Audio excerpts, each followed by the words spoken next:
Père, ce que nous comptons faire, partager la parole de Dieu, ta parole qui est vérité, avec l'ensemble de notre auditoire, ici et ailleurs, pour permettre à chacun de tes enfants de se tenir sur la brèche dans l'attente de l'avènement de notre Seigneur et Sauveur Jésus-Christ, qui vient bientôt dans sa gloire.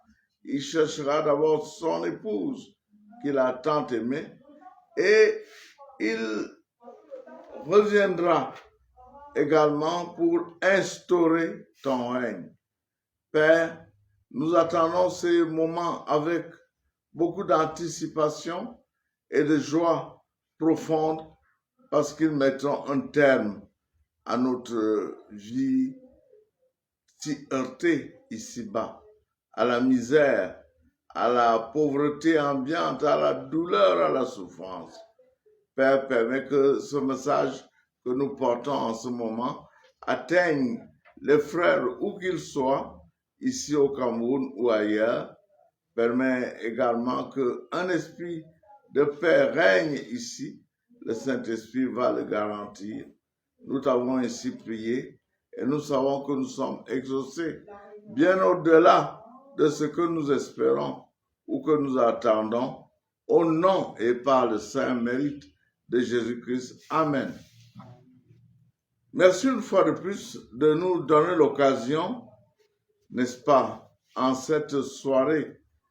Et c'est quelque chose de merveilleux. Nous venons de passer une période de célébration de fête divine du 23 septembre jusqu'au, n'est-ce pas, au 14. Il y a eu donc 21 jours de célébration des 3 dernières fêtes divines, c'est-à-dire des 4 dernières, dont l'accomplissement est attendu selon les prophéties, la fête des trompettes qui annonce l'enlèvement de l'Église, le jour des expiations qui était marqué par un jeûne qui annonce l'avènement du Christ ici-bas dans cette humanité et qui va mettre un terme à des années de gouvernement du méchant, le diable et Satan, qui a trompé l'humanité et l'a dérouté de la véritable voie. Et puis nous avons eu la fête des tabernacles qui a duré 7 jours et nous avons achevé avec la fête du dernier grand jour. Et au cours de ces fêtes, nous avons eu des messages poignants nous parlant de l'avènement imminent de notre Seigneur Jésus-Christ. Même ceux qui n'avaient pas envie d'écouter l'ont écouté. Et de plus en plus, nous observons que même dans le monde du christianisme évangélique, il y a des voix qui fusent de plus en plus pour mettre en garde les fidèles sur des attitudes délétères, c'est-à-dire des attitudes de négligence, de léthargie, et qui, en somme, appellent à la vigilance. Appel à la vigilance, et c'est pour cela que le titre de mon message ce soir est « Redoublons de vigilance » car le retour de notre Seigneur Jésus-Christ est imminent et faisons preuve ainsi de sainteté. Faisons preuve de bonté et de soumission totale à notre Seigneur alors que nous l'attendons. Donc, appel à la vigilance et surtout à la nécessité de nous accrocher plus que jamais à Dieu notre Père. Et ce qui a été dit est pertinent. C'est une donnée qui va changer le monde. l'avènement du Christ ne sera pas ignoré. Tout œil le verra, est-il précisé dans la Bible.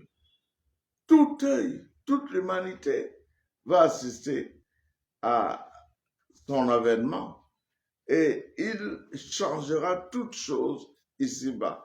Cela nous a été enseigné et un appel particulier a été lancé à tous les chrétiens, n'est-ce pas, qui attendent cet avènement et à ceux qui veulent bien croire en Jésus-Christ lors du dernier grand jour, le 14 octobre dernier, lorsque notre pasteur général a insisté sur le fait que c'est aujourd'hui que nous devons faire attention à l'appel, répondre à l'appel.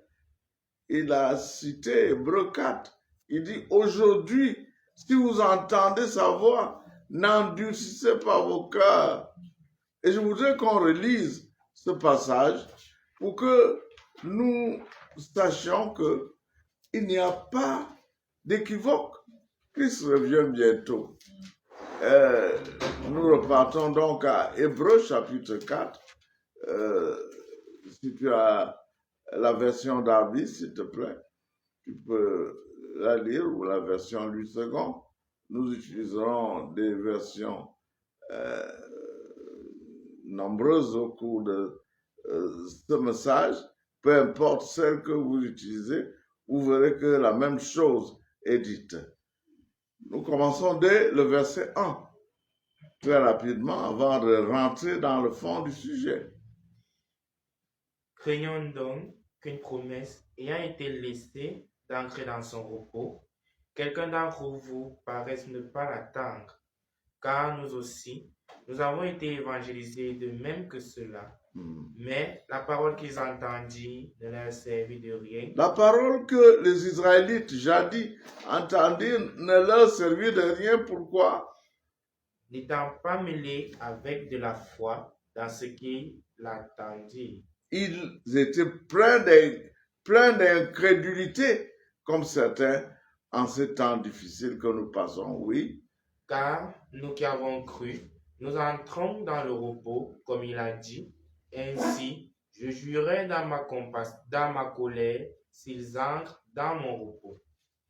Bien que les œuvres aient été faites dès la fondation du monde, car il a dit ainsi quelque part touchant le 7e jour. Et Dieu se reposa de toutes ses œuvres au 7e jour. Et encore dans ce passage, s'ils entrent dans mon repos, donc puisqu'il reste que quelques-uns y entrent, et que ceux qui auparavant avaient été évangélisés ne sont pas entrés à cause de leur désobéissance. Désobéissance, oui. Encore une fois, il détermine un certain jour, disant en David, si longtemps après, aujourd'hui, comme il a été dit auparavant, aujourd'hui, si vous entendez sa voix, n'endurcissez pas vos cœurs. Aujourd'hui, si vous entendez sa voix, n'endurcissez pas vos cœurs. Et la voix de l'Éternel vient à vous par l'enseignement biblique, par l'évangile que nous diffusons et qui comporte des moments d'avertissement. Parce que si vous endurcissez votre cœur, c'est-à-dire au point de refuser d'entendre l'évangile et d'y croire, parce que vous pouvez l'entendre, l'écouter, mais ne pas le croire, cette incrédulité est dangereuse parce qu'elle vous braquera contre la parole de Dieu et vous entraînera dans l'obéissance. Et le jour où le Seigneur Jésus-Christ viendra, n'est-ce pas, vous ne pourrez pas être prêt.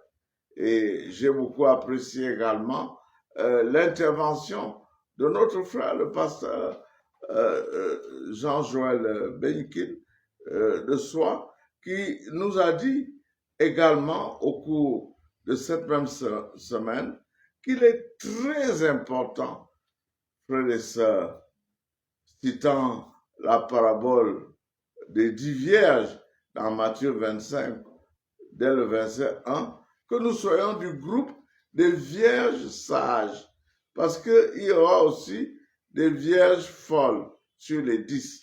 Et c'est déjà là une manière de montrer que le corps du Christ, curieusement, sera divisé en deux. C'est la parole de Dieu qui le montre. C'est-à-dire, il y a dans l'Église chrétienne, d'une manière générale, deux groupes de fidèles. Il y a les vierges folles, et vous savez, dans la Bible, si vous lisez, n'est-ce pas, le psaume 14, lorsqu'on parle de folle, on parle aussi d'insensé, et on dit c'est l'insensé dit en son cœur, il n'y a point de Dieu. Donc il y a des chrétiens qui doutent, n'est-ce pas, des promesses de Dieu, qui doutent même de sa présence et de l'acuité, de la véracité de sa parole. Il y en a. Et nous sommes là pour le dire. Et nous invitons ces personnes-là à changer. Donc, il y a des vierges folles.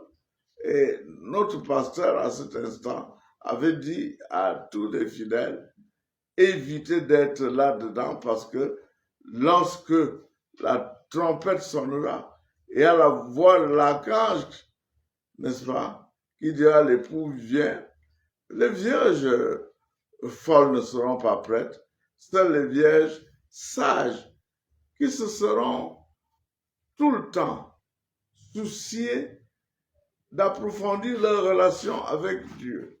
Leur lampe sera allumée, leur foi sera profonde et elles se tiendront prêtes à ce moment et entreront avec leur époux. Et je voudrais que nous soyons parmi les vierges sages. Et la parole de Dieu nous montre l'importance d'être toujours prêt et de savoir que n'importe quelle personne ne sera pas présente dans le royaume, quelles que soient les illusions que certaines personnes se font. Non. Si vous n'êtes pas proche de Dieu, si vous ne veillez pas, vous ne priez pas, vous n'avez pas de foi, c'est l'incrédulité, vous ne pourrez pas être présent. Et si vous n'obéissez pas à la parole de Dieu, c'est pour ça que j'ai insisté dans mon thème aujourd'hui sur le fait de l'obéissance. Il faut croire en Jésus-Christ et lui obéir. Beaucoup croient qu'il existe et il est écrit dans la parole de Dieu que même les anges croient en Dieu et ils tremblent. Cela ne doit pas être le cas des chrétiens. Notre foi doit être basée sur la parole de Dieu parce que nous savons, et revenant sur le problème de la foi, dans Hébreux chapitre 11 au verset 6, il y a une affirmation forte. Hébreux chapitre 11 verset 6.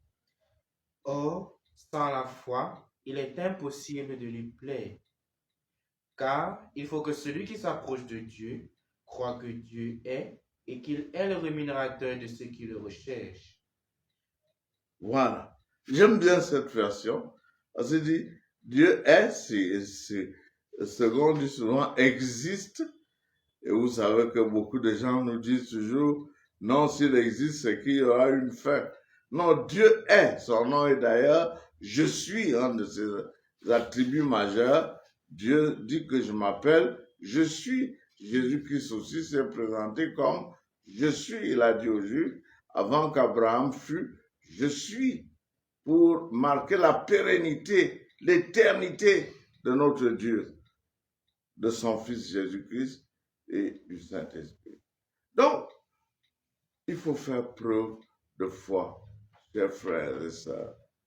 Croire aux promesses de Dieu et non seulement faire preuve de foi, sachant que ce que dit Dieu se réalise, quel que soit le délai, quel que soit le temps que ça prend, mais également, n'est-ce pas, obéir en toutes choses dans ce qu'il nous commande. Le blocage de beaucoup de fils de Dieu est due au fait qu'ils n'obéissent pas. Même si vous croyez et que vous n'obéissez pas à Dieu et que vous violez ce commandement, que vous demeurez dans l'intégrité, vous haïssez vos frères, vos sœurs, eh bien, soyez sûrs, la porte vous sera fermée. Et je reprends toujours cette écriture qui est écrite dans 2 Timothée, chapitre 2, versets 19 et 20.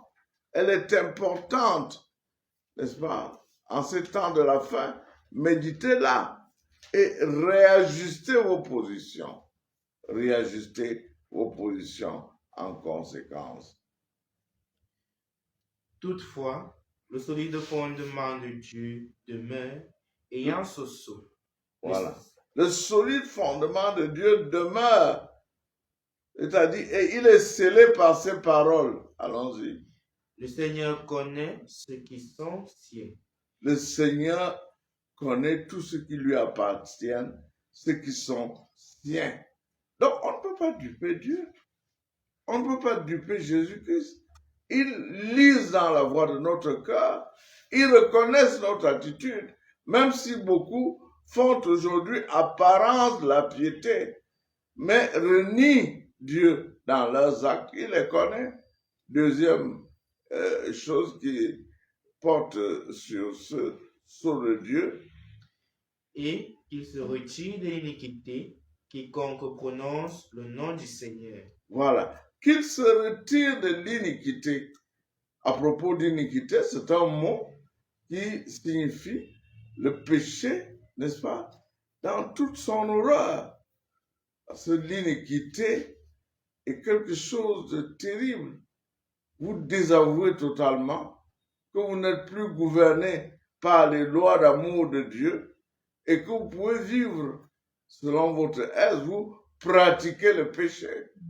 Or, il nous est bien dit dans 1 Jean chapitre 5 que celui qui est né de nouveau ne pratique plus le péché. C'est-à-dire, il ne fait plus du péché une habitude, un enfermement. Il ne se laisse plus envelopper par la douce sensation éphémère du péché. Beaucoup la ressentent. Ceux qui boivent excessivement, ils sont contents. Ceux qui mentent, ceux qui volent, ceux qui trichent, ceux qui corrompent, ça semble bon, mais après, c'est la voie de la mort. Chers frères et sœurs, nous insistons sur cela, parce que Proverbe 14, 12 dit très clairement une chose, telle voie paraît droite à un homme, mais son issue, c'est la voie de la mort. Nous ne pouvons pas déterminer nos voies par nous-mêmes. Allons à Christ, dont il est dit dans Jean 14, je crois au verset 6, tu peux le lire, hein, alors que Thomas Didyme, un des disciples du Christ, lui demandait avec montre-nous le chemin où nous devons marcher. Qu'est-ce qu'il a répondu à Thomas? Jésus lui dit, moi, je suis le chemin et la vérité et la vie. Je suis le chemin, la vérité et la vie. C'est-à-dire que lorsque nous demeurons en Christ et dans ses paroles, nous sommes sur le droit chemin. Regarde aussi Jean 14, 23. Jean chapitre 14, verset 23. Jésus répondit et lui dit, si quelqu'un m'aime, il gardera ma parole et mon Père l'aimera. Voilà. Si quelqu'un m'aime, il gardera ma parole. Nous ne pouvons pas prétendre, mes frères, mes sœurs, qui m'écoutez en ce moment, et même d'autres qui prennent en relais ces messages, vous ne pouvez pas prétendre que vous aimez Jésus-Christ et que, n'est-ce pas, vous êtes en train de piétiner sa parole, refuser d'aimer, refuser de faire la volonté de Dieu. Et Jésus-Christ a bien donné ce conseil ce commandement dans, vas-y au chapitre 13 de Jean, chapitre 30, verset 34 à 35. C'est un rappel important parce que nous sommes en train de dire redoublons de vigilance. Et c'est des points sur lesquels nous butons souvent régulièrement. Ce point d'observer la parole de Dieu. Qu'est-ce que Christ dit à ses disciples? Je vous donne un commandement nouveau, que vous vous aimiez l'un l'autre, comme je vous ai aimé, que vous aussi, vous vous aimiez l'un l'autre. Continue. À ceci, tous connaîtront que vous êtes mes disciples, si vous avez de l'amour entre vous. Voilà. Ça, c'est la version d'Abi, n'est-ce pas, révisée. Donc, si vous avez l'amour entre vous, ou les uns les autres, les uns pour les autres, de manière désintéressée, parce que le véritable amour, l'amour agapé, consiste, n'est-ce pas, à voir d'abord les intérêts des autres avant les nôtres propres. À savoir que le voisin, le prochain, a aussi quelque chose à profiter de telle ou telle chose. Et non pas s'accaparer de toutes choses. Car ce qui crée toutes ces tensions, tout ce manque d'harmonie dans les familles et même dans la vie publique, c'est que beaucoup de personnes cherchent à tout posséder elles-mêmes. Et une des caractéristiques que Paul a d'ailleurs donné à notre monde de fin des temps, dans 2 Timothée 3, 1 à 5, ne vous y rapportez pas, mais vous pouvez le lire, c'est que les gens seront égoïstes. L'égoïsme n'est pas un signe d'amour. Donc, Jésus-Christ a dit que si nous gardons sa parole, lui et le Père viendront faire leur demeure en nous. Et curieusement, le mot, souvent faire leur demeure, c'est tabernacler, résider en nous. Et cela est réel, vrai, en ce sens que ils viennent en nous par le Saint-Esprit. Et plus tard, ils nous seront dans leur gloire éternelle qui surpasse toutes sortes de gloires que nous venons d'avoir, que nous pourrions même avoir dans ce monde. D'ailleurs, les gloires de ce monde sont passagères. Et je voudrais nous ramener un instant dans les paraboles du Christ pour montrer que lui, le Christ, ne se contentera pas de nos déclarations, mais des faits. Parce qu'il y aura une distinction entre ceux qui ont véritablement cru et gardé la parole et gardé la foi jusqu'au bout et seront à l'œuvre jusqu'au bout, et ceux qui auront été, n'est-ce pas, dans la confusion totale et qui n'ont pas fait la volonté de Dieu. Donc, lis-nous Matthieu 13, qui est connu comme une série de paraboles que Jésus-Christ a données. C'est la deuxième catégorie d'enseignement qu'il a donné après les premiers dans Matthieu 5, 6 et 7. Là, ici, il a commencé par la parabole du semeur. Et là, il a un certain nombre même de courtes paraboles qui comparent le royaume de Dieu à des choses précises. Commence, je crois, au verset 47, ouais, je pense. Va jusqu'au... Encore, le royaume des cieux est semblable à une scène jetée dans la mer. Donc, un filet jeté dans la mer, continue.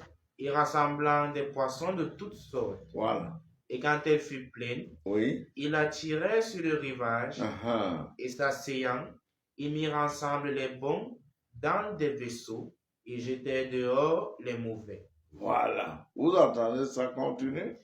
Il en sera de même à la consommation du siècle. C'est-à-dire à la fin des temps. Oui. Les anges sortiront et sépareront les méchants du milieu des justes et les jetteront dans la fournaise de feu. Là seront des pleurs et des grincements de dents. Vraiment, vous avez observé qu'il y a toujours ce distinguo-là entre les bons et les tricheurs. On a comparé là à quelqu'un qui est allé jeter son filet. Les pêcheurs le font. Si vous êtes en zone maritime ou fluviale, dans notre pays ici, nous avons une tradition de pêche artisanale dont nous connaissons de quoi il est question.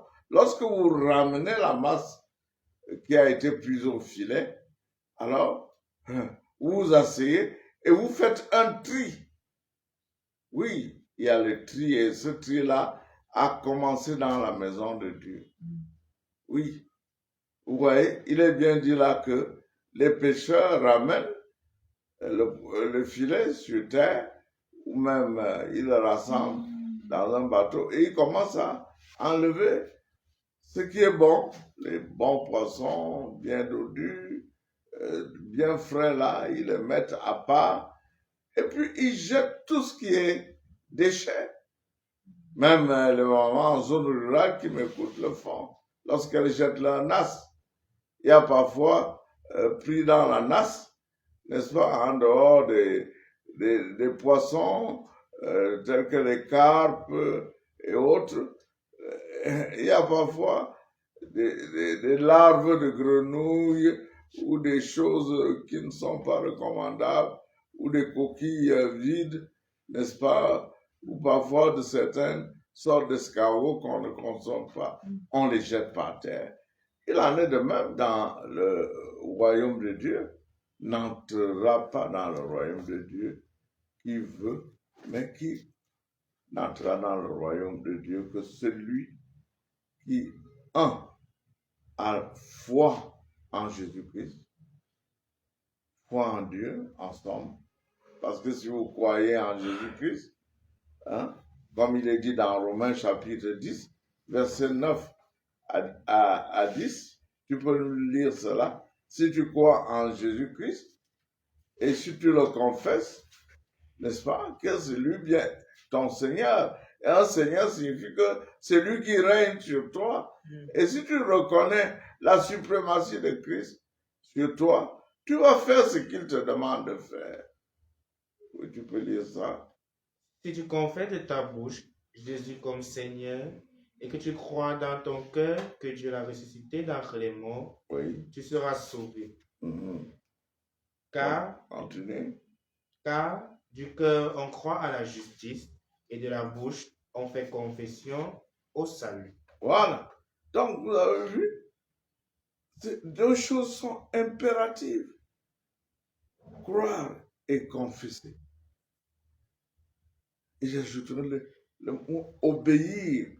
Qu'est-ce qui a fauché les Israélites lors de la crise qui est mentionnée dans le psaume 84? Nous ne nous y reportons pas. Leur récrimination constante dans le désert contre Dieu. Dieu les avait fait sortir du pays d'Égypte pour qu'ils vivent dans la joie et l'abondance, dans un pays où coule le lait de miel. Mais pendant leur pérégrination, leur pèlerinage, ils ont passé le temps à demander de l'eau, à demander à manger des viandes, à demander ceci et cela. Ils se plaignaient de tout. Au point que même lorsqu'on a envoyé 12 espions en terre promise, 10 des 12 qui étaient pourtant des chefs de la maison d'Israël, eh bien, 10 ont décrié. Après avoir reconnu que le pays est bon, mais qu'est-ce qu'ils ont dit aux autres? Vous pouvez lire cela dans Nombre 14, nous n'avons pas le temps maintenant. Ils disent que là-bas, c'est un pays qui mange ses habitants. Mensonge. Ils étaient comme des nains. Mais comment ils sont revenus alors que les habitants de ces pays étaient des géants qui les regardaient comme des fourmis? Vraiment, c'est du mensonge. Et aujourd'hui également, nous avons dans le peuple de Dieu beaucoup de personnes incrédules qui décrient les promesses de Dieu parce qu'ils voient comme s'il y avait des retards et ils osent déclarer aux autres, non, la fin du monde là, c'est une autre affaire, c'est des moqueurs, des catégories de gens. Revois-nous dans 2 Pierre 3, versets 9 à 10, parmi lesquels il ne faut jamais être. Il ne faut jamais être avec des moqueurs. Ils passent le temps à dire des choses comme ça, vas-y. 2 Pierre, chapitre 3, verset 9 à 10. À propos de l'avènement du Seigneur, beaucoup de gens disent des choses abominables, jusqu'à dire que Christ ne reviendra pas. Oui. Le Seigneur ne tarde pas pour ce qui concerne la promesse, comme quelques-uns estiment qu'il y a du retardement. Mais il est patient envers vous. Il est patient envers vous. Tout ce que les gens appellent la retard de Dieu, c'est un temps de patience, oui. Ne voulant pas qu'aucun périsse. Il ne veut pas qu'un seul homme périsse. C'est la volonté de Dieu, oui. Mais que tous viennent à la repentance. Que tous viennent à la repentance. Que tous parviennent à la repentance. Et j'aime toujours à vous le dire, et je le répéterai. C'est même la bonté de Dieu. Romains chapitre 2, verset 4. Nous y reportons pas. Dit que c'est la bonté de Dieu qui te pousse à la repentance. Donc Dieu, dans son amour, a prévu que les hommes doivent se repentir. Il ne tient même pas compte des temps d'ignorance, comme il est écrit dans Actes chapitre 17, verset 26 à 30. Non, il oublie ce passé où vous avez été loin de Dieu. Il vous demande de vous repentir aujourd'hui, tel que nous avons traité. Mais sommes-nous compris? Nous constatons que beaucoup de personnes continuent de naviguer en eau trouble et continuent de pécher de manière éhontée, au point qu'ils ne sont pas d'accord avec les messages des pasteurs. En fait, les pasteurs ne font que dire ce qui est écrit dans la Bible. Ne tenez pas compte de ma parole à moi. Vérifiez dans la Bible, dans vos Bibles, ce qui est dit. Évitez de vous asseoir, s'il vous plaît, avec des moqueurs qui blasphèment même. Vous savez, on les trouve même dans des débits de boissons, parfois dans des réunions publiques ou de certaines rencontres familiales. J'ai vu certaines rencontres familiales où dès que tu annonces la prière, tu pries une minute, tantôt dit non, heureusement que tu as arrêté, les chats étaient à l'affût, ou bien laisse-nous ça, nous voulons manger et tout ça, on sait, tout le monde croit, non? Ainsi de suite. Non, mes frères, c'est un moment critique dans lequel nous sommes maintenant. Le Seigneur est à la porte et nous devons abandonner tous nos comportements délétères, c'est-à-dire qui déteignent sur la parole de Dieu. Oui, nous devons nous tenir debout. Nous devons nous tenir debout. Le Seigneur nous dit, à travers ses apôtres, ses prophètes, que c'est le temps de nous réveiller du sommeil. Je crois que c'est dans Éphésiens chapitre 5, et de racheter le temps présent. Vas-y un peu là-bas. Éphésiens 5, à partir du verset 14. C'est le temps de nous réveiller du sommeil dans lequel nous sommes et de nous tenir debout.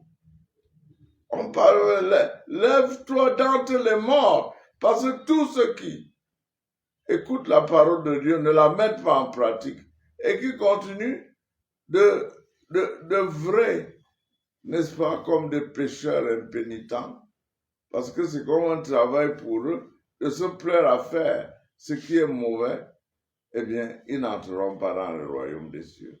Continue. C'est pourquoi il dit, réveille-toi, toi qui dors. Réveille-toi, toi qui dors.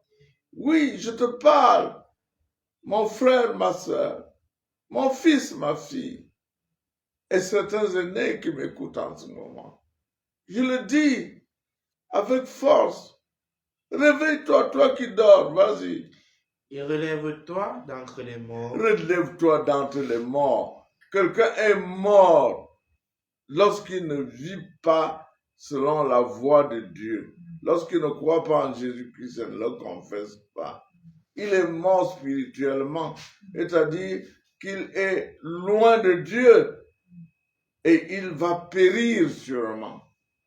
Parce que quand on dit que, afin que quiconque croit en lui ne périsse point, on parle de l'éloignement éternel de Dieu. Et qu'est-ce que vous espérez? Aller dans les temps de feu? Vous direz faire quoi là-bas? Qui a été préparé pour le diable et ses anges. Souffrir de manière éternelle, séparé de Dieu et séparé de sa parole. Continue. Et le Christ luira sur toi. Et le Christ luira sur toi, c'est-à-dire il fera briller sa lumière sur toi. Il t'éclairera. C'est quelque chose de fort important. Lève-toi, toi qui dors.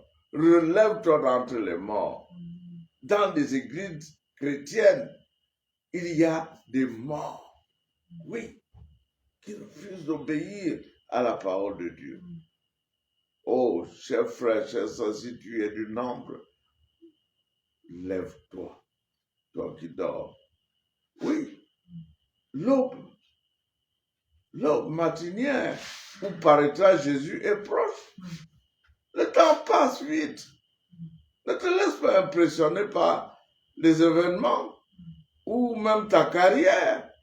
Dieu bénit, je le réaffirme ici, tous ceux qui mettent en priorité la recherche du royaume et de la justice de Dieu.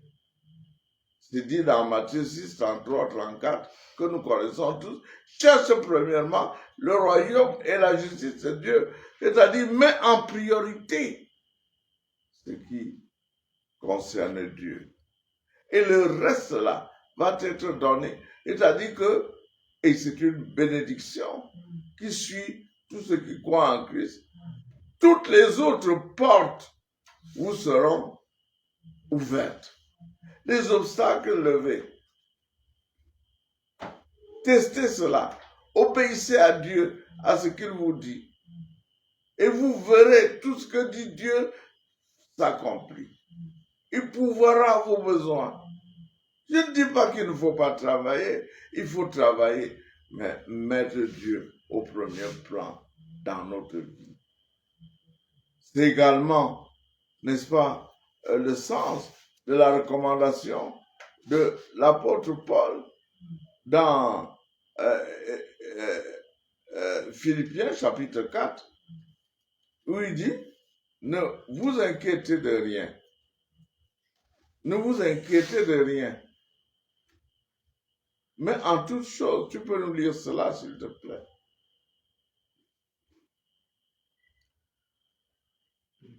C'est un partage dans lequel je vous invite, frères, à fixer vos yeux sur la bonne motivation, c'est-à-dire l'avènement imminent de Jésus-Christ.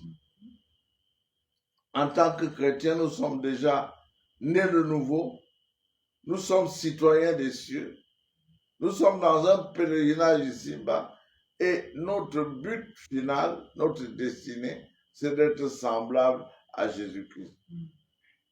Ce que nous avons, nos carrières, ce n'est pas le but véritable de nos vies, mais c'est les moyens que nous donne Dieu pour nous assumer, pour nourrir nos familles. Continue, lis-nous cela. Réjouissez-vous toujours dans le Seigneur. Non, verset 6. Le Seigneur est proche. Ne vous inquiétez de rien. Le Seigneur est proche. Ne vous inquiétez de rien. Vas-y. Mais en toute chose, exposez vos requêtes à Dieu par des prières et des supplications avec des actions de grâce. Voilà. Exposez vos requêtes au Seigneur avec des prières, des supplications, avec des actions de grâce, c'est-à-dire en en le remerciant pour sa bonté. Et il ajoute par ailleurs que, vas-y. Et la paix de Dieu, laquelle surpasse toute intelligence, gardera vos cœurs et vos pensées dans le Christ Jésus. Voilà. Et braquez-vous vraiment sur Jésus, que ce soit votre préoccupation première. Et à propos de vos pensées, lis le verset suivant. Au reste, frères, toutes les choses qui sont vraies, Oui, toutes les choses qui sont vénérables, oui, toutes les choses qui sont justes, toutes les choses qui sont pures, toutes les choses qui sont aimables, toutes les choses qui sont de bonne renommée, s'il y a quelques vertus et quelques louanges, que ces choses occupent vos pensées. voilà que nos pensées doivent être occupées par ce qui est vrai. Et ce qui est vrai relève de la vérité, de la parole de Dieu. Excusez-moi de me répéter. La vérité, voilà votre fondement. La parole de Dieu, Somme 119, verset 105, nous le connaissons par cœur. Ta parole est une lampe à mes pieds, une lumière sur mon sentier.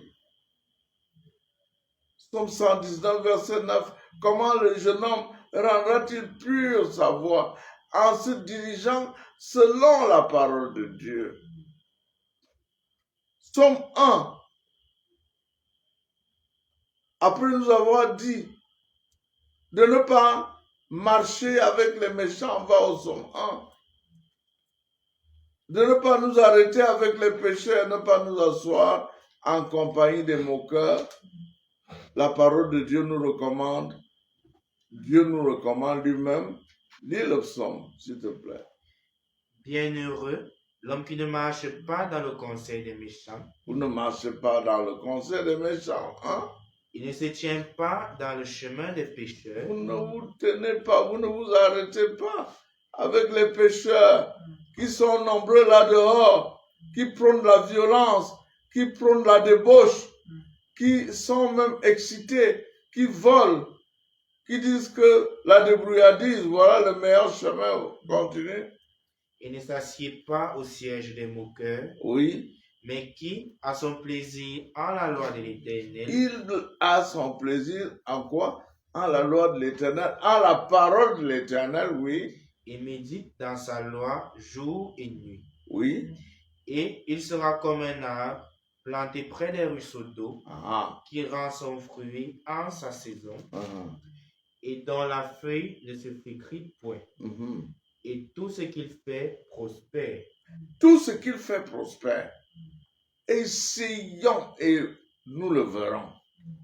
Beaucoup de chrétiens, moi je l'essaye, et je prends Dieu au mot. Marcher en passant le temps à méditer sa parole, nuit et jour. Oui. Sur quoi sont fixées vos pensées tout à l'heure? Peut-être au bal dansant que vous allez animer ou assister. Peut-être à la prochaine aventure ou à la beuverie dans laquelle vous allez vous mener. Même hélas, certains obsèques funérailles sont des occasions d'excès de manger, de boire. Hélas, chers frères et sœurs, il ne doit pas en être ainsi. Fixez-vous sur la parole de Dieu et vous verrez tout ce que vous faites réussira. Dieu est fidèle. Il a fait à travers ses serviteurs de ce que nous appelons l'Ancien Testament comme du Nouveau. Et aujourd'hui, on voit des frères et des sœurs prospères et qui vivent dans l'intégrité, qui ne volent pas, qui ne pillent pas. La prospérité, nous le disons souvent, ce n'est pas avoir une richesse expansive, non.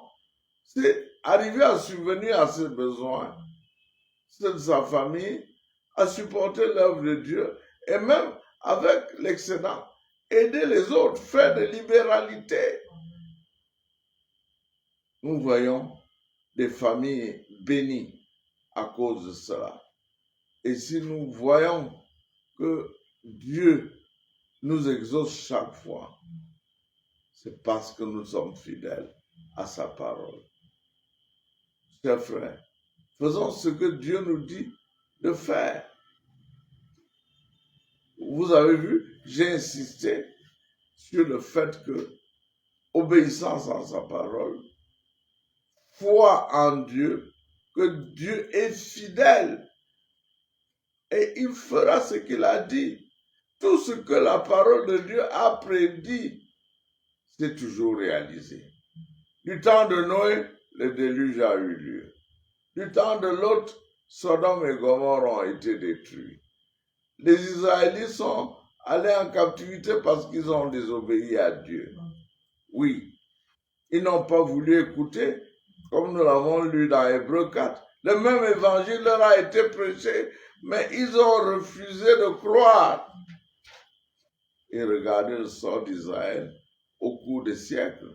Et seulement en 1948 que Dieu a commencé à les regrouper à nouveau dans leur pays après des millénaires hors de leur nation. Et vous voyez quelle sorte de tension que le Christ réglera bientôt d'ailleurs.